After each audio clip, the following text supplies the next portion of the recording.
Welcome to Caskets and Cocktails, Memoirs of a Cemetery Dude.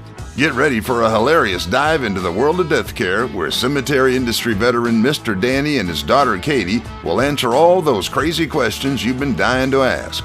Go ahead and pour yourself a drink, pull up a rocking chair, and get ready for some laughs because we guarantee Caskets and Cocktails will be the last ones to let you down.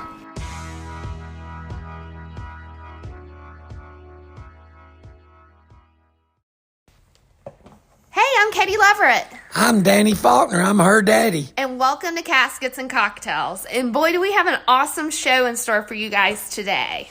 Do you know what we're going to talk about today, Daddy? I have no idea. We're going to talk about the everyday cemetery experience. How mundane. You would think, but from the stories I think you're going to tell us today, I don't think it's going to be so mundane, huh?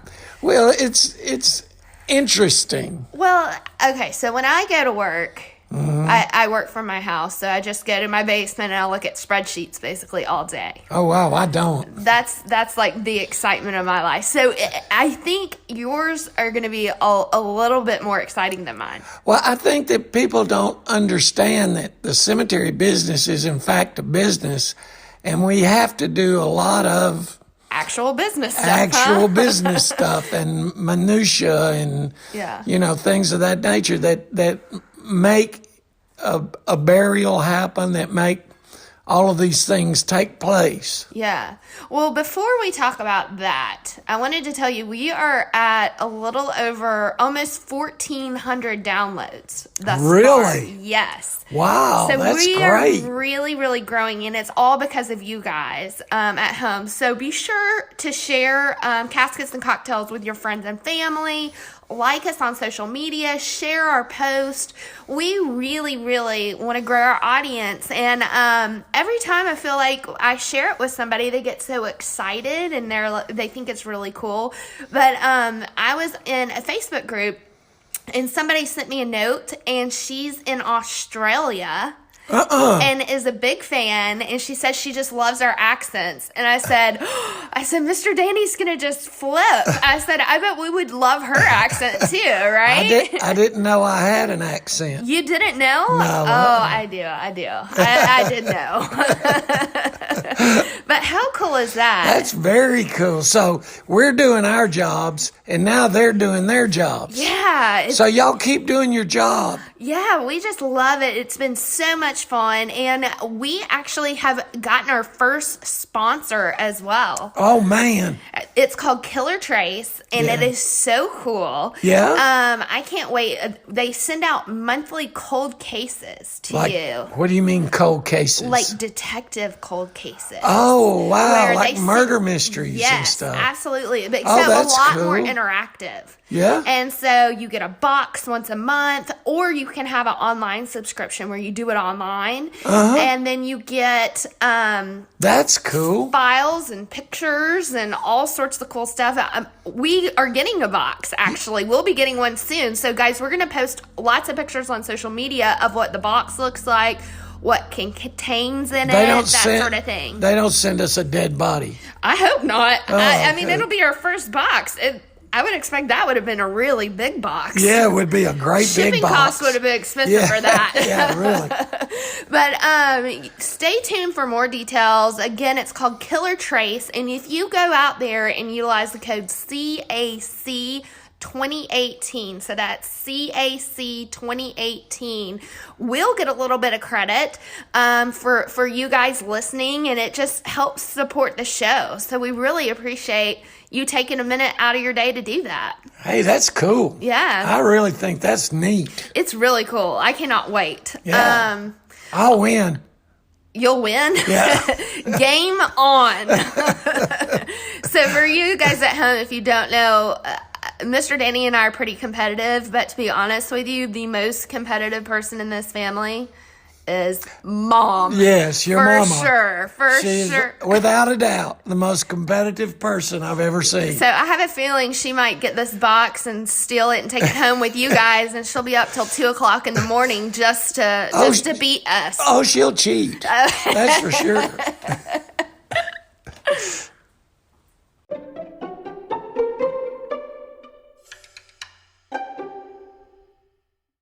Hey, you want to hear a joke? Always. Well, it's not really a joke. It's just when I'm at a cocktail party or something and somebody says, what do you do for a living? And I'll say, well, I'm in the cemetery business. Uh-huh.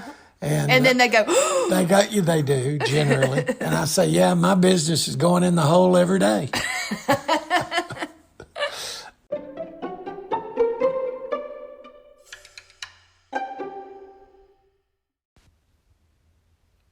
Hi, Mr. Danny and Katie. My name is Morella, and I have 2 questions.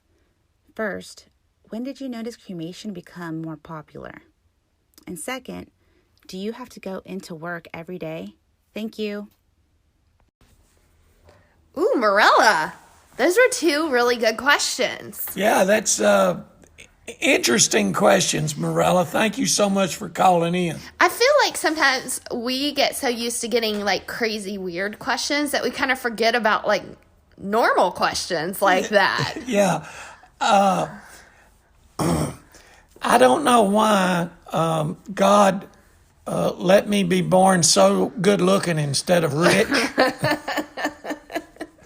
So I do have to go to work every day. Yeah. You know, if you could get 1 million of your closest friends to start listening to this podcast, maybe I wouldn't go into work every day. Oh, wouldn't that be nice? Hey, me neither. Then I wouldn't have a show, right? Yeah, that's true. But hey, you know what I was thinking about? The going into work every day question. Yeah. When we were little kids, and like you guys had that maroon van, minivan with the wood panel on the side. Hey, remember? listen, it saved Chrysler. Yeah, that was like the jam back then. But we would be riding in that van, and I remember we'd drive by the funeral home, and if the lights were on and people were there, like me and Daniel, my brother, guys, we would cheer and clap, and we'd get so excited. Yeah. And I'm like, looking back on that is so weird for something for kids to get excited about. They're like, there's a body in there. Woo! Yeah, well, you knew your dad made a paycheck that week. That's right. That's right. But a lot of people, first of all, let's take the first question about cremation. Cremation has really gone crazy in the last 15 years, 20 years. 20 years ago, the national cremation rate was around 40%. Now the national cremation rate's over 60%. California's like 90%. Florida's like 90%. And it's getting more and more and more acceptable. Mm-hmm. The Pope came out about 8 years ago or 9 years ago and said it was okay for Catholics to be cremated. And they're like, it's on now. Yeah. Yeah, so they're going, all right. But it's the way we're moving around the country more and more and more. We're not staying put in one location. When you're talking to older folks especially, and they say, well, this next week we're going out to see my daughter in Seattle. And then this summer we're going to go see my son in Utah.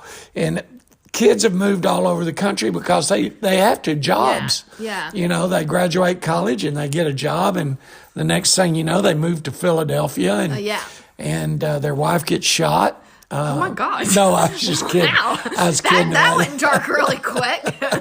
No, I was just kidding about that.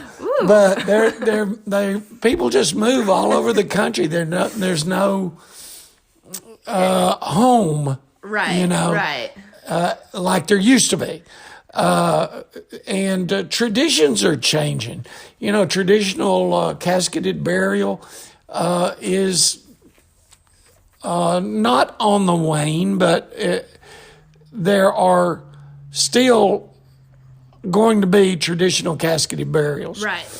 But cremation is coming on strong. So one of the things that I always find like super interesting, and even when we were as kids going to all the different big industry events, and I think it's kind of weird. A lot of people don't know that it's such a huge industry that you guys have conventions and shows and all sorts of big events, just like any other industry does. Sure. And so in the summertime, as kids, we would travel around. We would go to all the different cemeteries and conventions with you guys. And one of the cool things was always kind of seeing the booths and everything that they could do with cremations. Like, they can turn you into diamonds. They can, like, shoot you on a rocket into the space. They can do all sorts of like crazy weird stuff with your remains. Have you ever had somebody come in and be like asked to do something really funky and weird with their cremation?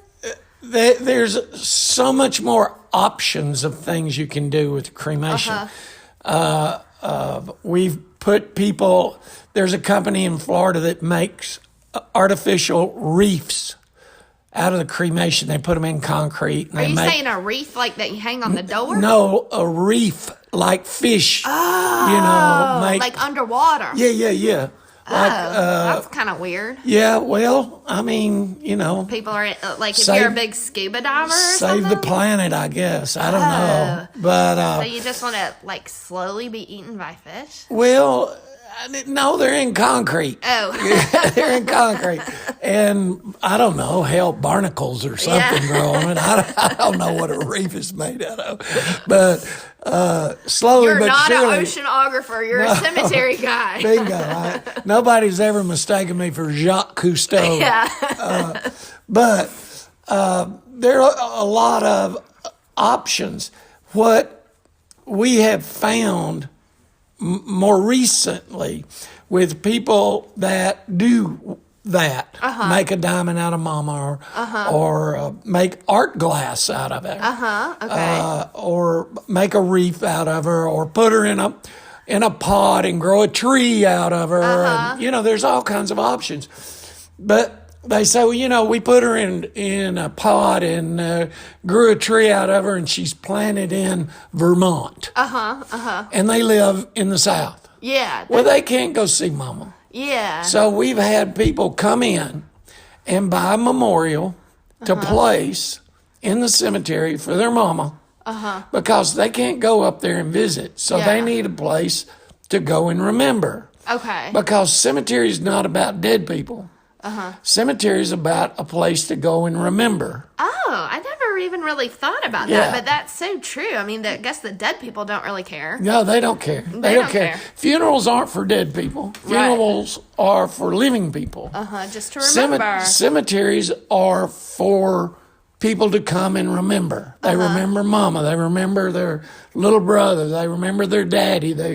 They never did know their granddaddy because he died before they were born, but they can point and say, there he is right there. Right. And they remember all the stories that were told about him. So it's a depository of memories is what it is. That's cool. That's really interesting. Yeah. So anyway, it doesn't matter if you're cremated or if you have ground burial. Yeah.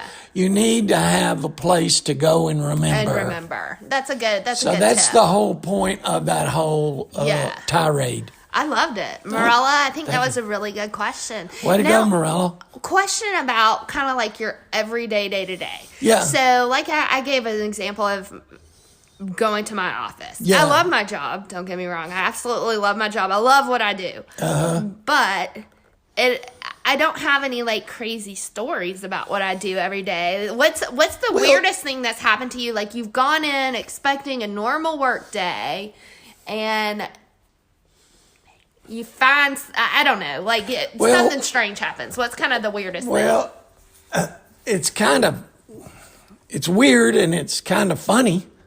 We had a cemetery and we remodeled the cemetery office, and it was right beside a creek, stream, river kind of. I remember that cemetery, And it went down a bank to this river, and so we remodeled the inside of it, and we had these like cubicles, Back then it was the state of the art, it was gray, and it was really hip. Yeah, that looks like to be in the 80s. But anyway, I heard this kid, and as a salesperson, and I say kid, he was like 23 years old, but to me that was a kid.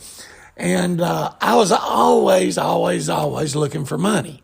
So I was on the phone, calling banks, begging bankers, trying to get money for whatever. Yeah. Because You're a hustler. Well, I guess.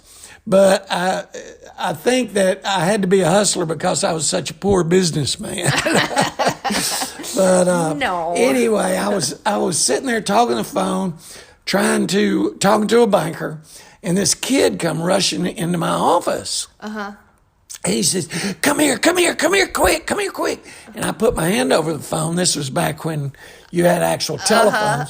And I said, shut up, man. I'm all talking to the bank. He said, I don't give a damn. Come on. Oh, no. And I said, listen, I'm sorry. I don't know what's going on. I'll call you back. So I hung up, and I was madder than I bet hell. you were. I bet you were. Furious. And this kid takes off running in front of me back to his kind of cubicle. It was right at the front door. And he's jumping up and down. I mean, this kid is scared to death. Really? Yeah. Was he And he was just jumping up and down and he's going, come quick. So I came around the corner, and there's the biggest snake I'd ever seen in my life. Oh, my God. It was on his desk. No. It was on his desk. Oh, my God. And it was so big, the coloring was distorted in such a way, I really couldn't tell what kind of snake it was. Oh, my God. So I'm thinking, I would have just dropped dead right then. well, that's kind of what I thought was about to happen. And, all snakes, it doesn't matter what kind of snake they are, all snakes, when they're scared, they shake their tail, okay? And they shake their tail because they're wanting whoever's after them to see their tail and go after and bite their tail, and then they get away, okay? This kid happened to dip snuff. Oh, no. So he had a can of snuff on his desk. And this thing starts shaking its tail, and it's hitting that thing. And I thought it was a rattlesnake. Oh, my God. And I thought it was the biggest rattlesnake in the world. What? And it was the... Oh, gosh. And I was thinking, oh, hell, what do I do now? Oh, my God. I would have a heart attack. And I looked down at his tail, and I saw what was happening. The kid had a ruler on his desk, so I got a ruler and I mashed the snake's head down and got behind the head and picked it up. And the snake was well over 7 feet long. Stop it. Oh, Stop it was. That's taller than me. I mean, that's... Oh, yeah, it's a big snake. That's like having... It was as big as... Shaquille O'Neal laying on your desk. Exactly. He was as big as my forearm. Oh, God. He was a huge snake. Oh, my God. And I figured out after looking at him that he was a rat snake. And evidently I think you were probably relieved. I think I wouldn't have cared. I was very relieved when I figured that out. And evidently he had been really, really doing his job. Oh, getting the rat? Yeah, getting the rats. He was so big. He was so big and fat and everything. And so I thought it would be neat to bring the snake home to let you kids play with it. I remember this now. Yeah. I put it in a box and I brought it home. Yes. And you kind of were a little skittish of it, but you held it. And we took pictures of you holding it. Did you bring it to school? I did. I think I remember Daniel that. played with it. And so we put it in a box, taped it up, and I put it in the car the next day, and I was going to bring it to y'all's school. Daniel's show and tell. So I thought that all the kids would like that. Right.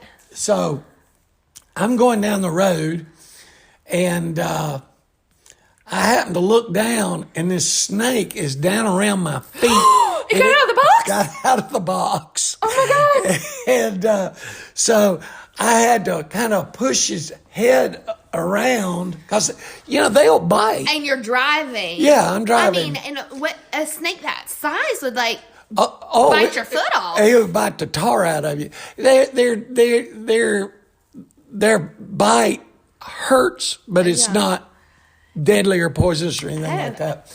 So, anyway. It's not going to make your day better. No, it's not. No. So, I grabbed this snake and I'm holding it. While you're driving? While I'm driving. Oh, my God. I pull into the school.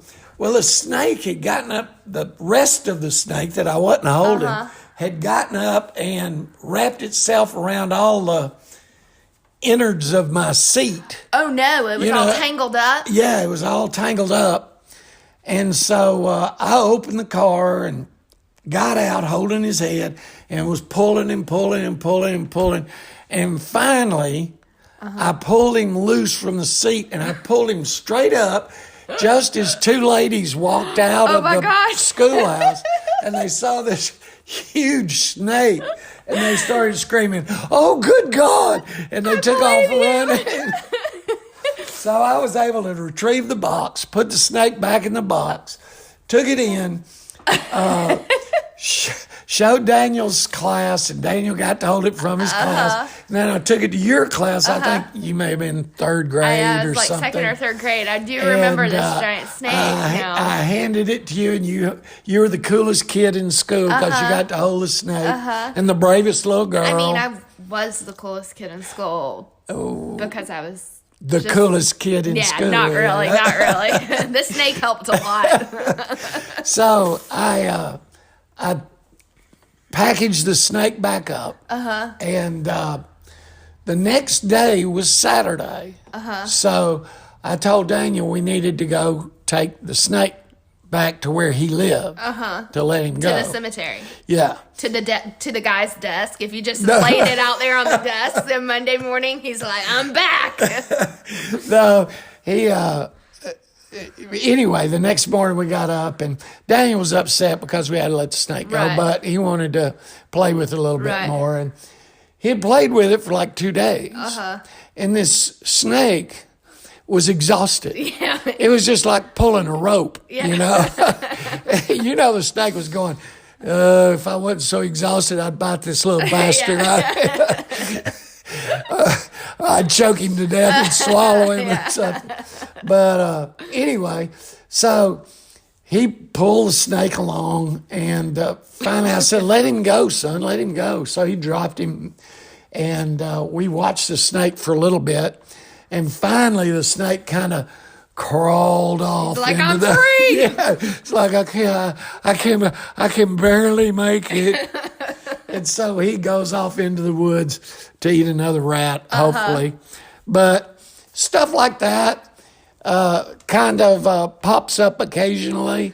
Your day-to-day in and out of a day, there's always interesting things. Not quite as interesting as the snake or the hot air balloon or, stuff like that. Yeah. But there's always interesting stuff. Yeah. And there's always interesting people out in the cemetery asking odd questions. And we want to hear your odd questions that you guys have. Yeah. If you have any odd questions, please feel free. Yeah, exactly. Exactly.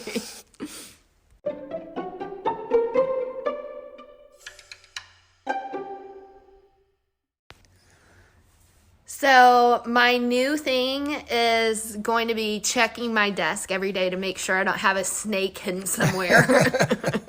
That is definitely not on my bucket list of things to see in my life is a giant snake on my desk. Yeah, but they get in, and I don't know how they get in. Well, that's not helping me. Yeah, sorry. Don't wake up beside one. Oh, my God. Oh, nightmares for days. So we got an awesome email that I think really kind of fits in with our theme. It's Kimberly from Maine, and she is a part of the Cemetery Association in Maine. She also is a researcher of old cemeteries and gravestones. She sounds very interesting. Well, I thought that nobody died in Maine. I thought they were too healthy and tough. I know. Maine is like full of healthy people. Yeah, and tough people. Yeah. I mean, lobstermen and lumbermen and just really tough people. Yeah, it's like a thought they state lived full of immortals. Yeah, yeah, they make a move when they turn 130. Yeah. Well, apparently not, because Kimberly is a part of the Cemetery Association there. And she wants to know, what do you ever do to prevent vandalism? Have you ever had any vandalism in the cemetery? It kind of goes along with that day-to-day operations. And it's something that most people don't really think about. That's true. I mean, most commercial cemeteries and most city cemeteries are all fenced and gated. But if somebody wants in, they're going to get in. Yeah. Okay. And the number of vandalism cases that we have had, specifically on markers, right, where somebody scratched something in on a marker, or somebody spray painted a marker, some color green or red or whatever, you know, or done something to a grave. 99 times out of 100, it's a family member. What? Yeah, it's a family member. You are kidding me. No, What in the world? You know, they didn't get what they should have gotten from inheritance. They never did like that guy to begin with. She was not a very good mother. You know, just on and on. And that is crazy. We replaced a bronze marker. It was quite expensive, but we replaced it because there was some real obscenities carved in it. Oh my! And the lady mama was upset. It was her son's marker, and she came to us. Oh, shortly after we put the new marker down, it had happened again. And I said, ma'am, this is not random vandalism. I said, this is somebody your son knew. You need to check out with his friends what's going on. And she did. She called, and it was one of his ex-girlfriends. Oh my God, he must have done a number on her, man. I mean, to still be holding that big of a grudge. Yeah, after he died. After he died, man. Yeah, she was pissed. Yeah, she doesn't sound like a peach. No. You know? No. But, I mean, vandalism occurs, and if they want to do something, they're going to. Wow. There's nothing to prevent it because it is a public place. People have to be available. Right. Because it also services many religions. They have to have it open to access and everything. That's true, yeah. So, you know, all you can do is the best you can do and try to button it up at night. If you can't, then you always run the risk of vandalism. Yeah. And I'm sorry about that. Oh gosh, that's a good one right there. I think that is going to be what we wrap up with today. Oh, one thing I forgot to tell you, we have a Twitter account, guys. We got a what? Twitter account. Oh, we can talk to Trump now. I know we could. Yeah. He gets cray-cray on there. He is. Yeah. Let's just Twitter him up. Yeah, let's maybe. I wonder if on one of his little news things he could mention us. Oh, that'd be cool. I bet our listenership would go up or down. I don't know which way it would go. Yeah. Depends on who he's insulting. Yeah. But we do have a Twitter account. It's called we are at Casket and Cocktail. No plural at the end. It had to be short. So, guys, go out. I've posted on some social media accounts, and we actually ran a competition. And it was to see who our first Twitter follower would be. And it is Fry Gay the 13th. Oh, really? Yes. They're awesome. It's a podcast? It's a podcast. Oh, and wonderful. they're LGBTQ, which we love our LGBTQ community. Now, if you remember, there was a lady in that community that wanted to adopt me. That's true. Yeah, she did. And I said she could have you. Yeah, you did? You didn't tell me that part. I mean, it was your expensive liquor bill. That's really the only part. She said she was going to kick in on that. But we love our LGBTQ listeners, and their podcast is awesome. I really have enjoyed it. I hadn't heard of them before they started to be our first follower on Twitter, and I've listened to probably 5 or 6 shows, and so they talk a lot about different horror movies, different movies in general, and they just have a really good time. It's a great episode, and so we wanted to end today with their promo and give them a little bit of love since they believed in us and became our first Twitter followers. All right, first Twitter followers. Yeah. So dun, da, da, da. Dun, da, da, da. So, guys, again, thank you so much. As a quick reminder, be sure to go out and check out Killer Trace. It is so cool. You guys are going to love it. And follow us on social media because I'm going to be posting a ton of pictures when our box comes in. And hopefully there's not a big giant dead body in it. Yeah, really. Yeah, really. Should I talk about Wednesday? Oh my gosh, yes. Tell them what's happening. We are so excited. No, you tell them. Oh my gosh. So we got booked to be on Jim Harold's Campfire. I cannot wait. We're recording with Jim on Wednesday night. He's got like 30 billion people listen to him. If you guys don't listen to any of Jim Harold's podcasts, you should. He has a true crime one. He's got paranormal ones, and we're going to be on the paranormal one telling a couple of spooky stories that I think you guys are just going to love. You probably, I don't know how they would know this, but Mr. Danny and my mom lived in a super haunted house. Yeah, we did. Super haunted. And so he's going to tell some crazy stories, and it's going to be so fun. We don't know when it's going to air yet. Oh, okay. It's not live, but okay. I couldn't believe that we got on the show. I know. We're going to do that Wednesday at 9. Wednesday at 9 p.m. So we'll be sure to keep you guys posted. I'm so excited. I'm excited too. I literally fangirled out a little bit because I got the email. I was like, oh my God, oh my God, oh my God. Because his shows are great and they're super spooky. So check those out too. So 2 awesome plugs for some great podcasts. So show Friday the 13th a little love, show Jim Harold's podcast a little love, and be sure to check out Killer Trace with code CAC 2018. 2018. And guys, we so appreciate your time today, and remember, we'll be the last ones to let you down. Hey, Andrew. Hey, Maddie. Do you like horror movies? I sure do. Well, did you know that most horror movies are inspired by real-life horror? Really? Like what? Well, take The Shining, for instance. That's based on Stephen King's real-life addictions, or The Purge, which could be our country any minute now. Oh, and The Strangers, which is based on a real-life murder. People should be talking about these things. Hey, guys. Oh, hey, Producer Michael. Hi. Well, I hate to break it to you, but somebody already is. It's you. That's right. We are Friday the 13th, the podcast where we talk about horror in real life and horror in media, all from an LGBTQ perspective. Because we gay, y'all. We are proud members of the Legion Podcast Network, and we can be found on iTunes, SoundCloud, Stitcher, or wherever your favorite podcasts are found. And follow us on Facebook, Twitter, and Instagram. Come along with us on this crazy journey, and as always, get slayed.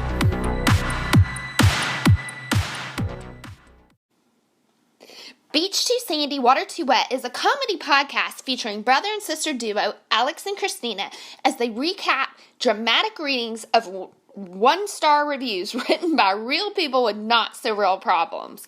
Whether it's a bar's no throw-up policy, a barista who's just too friendly, or a school psychologist's fashion sense, prepare for equal amounts of laughter and eye-rolling. Listen to Beach Too Sandy, Water Too Wet on Spotify, Anchor, Apple Podcasts, or any of your favorite podcast apps. You can also find them on all social media platforms at Beach Too Sandy.